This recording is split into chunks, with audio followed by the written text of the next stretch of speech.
Hello, नमस्ते, शुभ संध्याकाळ. आज आपण बनवणार आहे कडकवाली संध्याकाळची चहा. सर बघा, असा चहा होणार आहे मस्त मसालेदार कडकवाला. त्याच्यासाठी आपण ठेवूया सर्वप्रथम पातेल्यात टाकूया दूध, कारण मी आधी पाणी नसते टाकत, मी टाकते आधी दूध, कारण मला तसा आवडतो म्हणून मी तसं टाकते दूध. नंतर टाकलं दूध, भसा सांडलं थोडंसं, सांडू द्या ना, मीच पुसणार, तुम्हाला काय हरकत आहे. नंतर टाकून घेऊया त्याच्यात थोडंसं पाणी, थोडंसं टाकावंच लागतं, प्युअर चहा कशाला प्यायचा ना, थोडंसं पाणी टाकायचं. नंतर टाकूया त्याच्यात पत्ती, जेवढी तुम्हाला लागते तेवढी टाका बरं का. नंतर त्यात टाकूया साखर पण तुमच्या आवडीनुसार, फिक्का तुम्हाला हवा आहे फिक्का. नंतर टाकूया त्यात मसाला कोणताही नाव दिसत नाही, तो आहे एव्हरेस्टचा मसाला. हा पण मसाला कडक चहा लागतो मसाला टाकल्याने.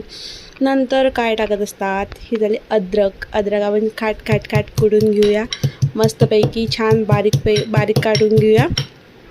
बारीक कुटून घेतली, नंतर टाकली त्याच्यात. पण झाला माझा गॅस बंद, हवेने विझून गेला. नंतर गॅस लावला, मग आला तो वरती बासा उकळत. अरे बाबा, जाशील की हो तू. झाला आमचा चहा. आता करूया गॅस बंद, आणि हा झाला तुमचा कडक चहा रेडी. हात घ्या ओतून आणि लाईक करा, शेअर करा, सबस्क्राईब करा. Thank you for watching.